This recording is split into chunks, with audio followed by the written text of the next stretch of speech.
Guys, I know I didn't play the best. But like, well, I don't understand why there's so much chatter. And you of all people had to take a mulligan on that very first hole. No, bro, those are breakfast balls. I need some time to warm up. Some couldn't hit a putt outside of 4 feet all morning. Of course Charlie couldn't hit it. Only balls he makes contact with are. Giannis mad. I stacked paper longer than my dick. I guess my parlay ain't hit. Best believe that. I got you this time, but I don't get where all your money's going. Well, I mean, you did spend an exorbitant amount of money entertaining those women at that rather shady establishment 4 nights ago. Nah, chill on me, gang. That was one time. You know I don't work for tips, right? I could take you away from all of this. Just say the word.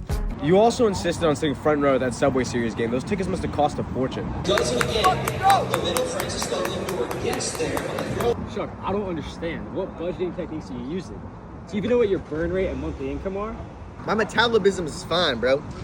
Just worry about your damn self. No, you ignorant slut. Your burn rate is how much you spend each month. You need a good estimate of your burn rate to compare to your monthly income. And if your burn rate exceeds your monthly income, you're in trouble. Apt analysis, my friend. Ensuring your income exceeds your burn rate is absolutely essential. What you talking about, Playboy? I wouldn't even add that John up. Great question. Gaining a clear understanding of your burn rate typically takes a few months. Track all of your expenses and total them up by the end of each month. Over time, you'll begin to see a consistent pattern emerge.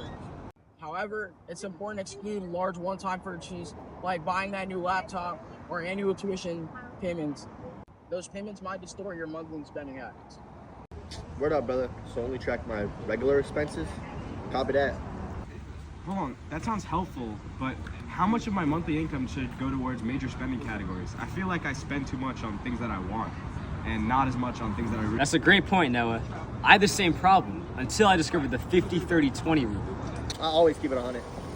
Charlie, you babbling buffoon. 50-30-20 rule outlines how to allocate your monthly income. 50% for your needs, 30% for your wants, and the other 20% for your savings.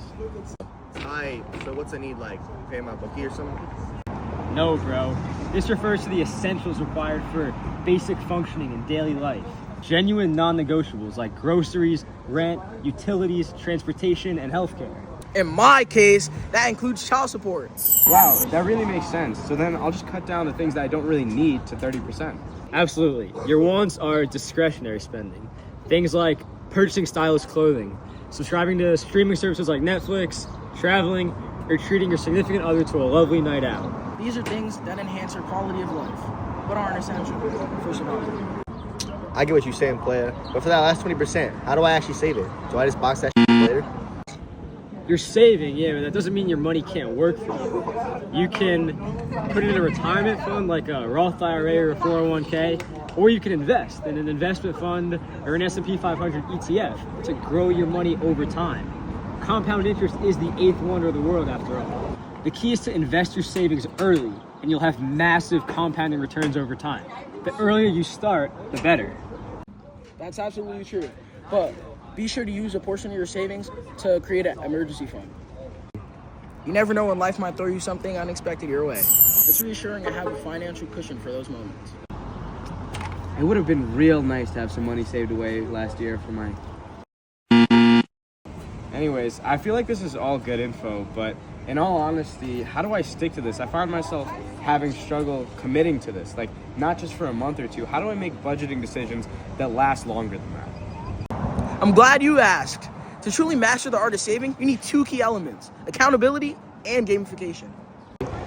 Hell no! I do not swing that way. You cannot turn me. Come on, bro. Gamification. Like making strong financial habits a game to incentivize you to stick to them. Precisely. This could involve creating a points-based system like a video game, where you set specific spending limits over categories like dining out over a period of time. Incorporating rewards to keep yourself motivated. Challenge yourself to hit a set limit by the year's end, and then treat yourself with a small dinner or a nice celebration. It turns discipline into a game, making the process more effective and enjoyable. Exactly. And that's where accountability comes in. Having some friends or partners that you're saving with. Make it a competition amongst yourselves to see who can save the most and limit spending, and then have a prize for the winner. And just in general, hold each other accountable, encourage each other, and check in regularly on your saving progress. Wow, so if I make smart financial decisions now and save, it'll help me later in life. So, strip club? Alright, yeah.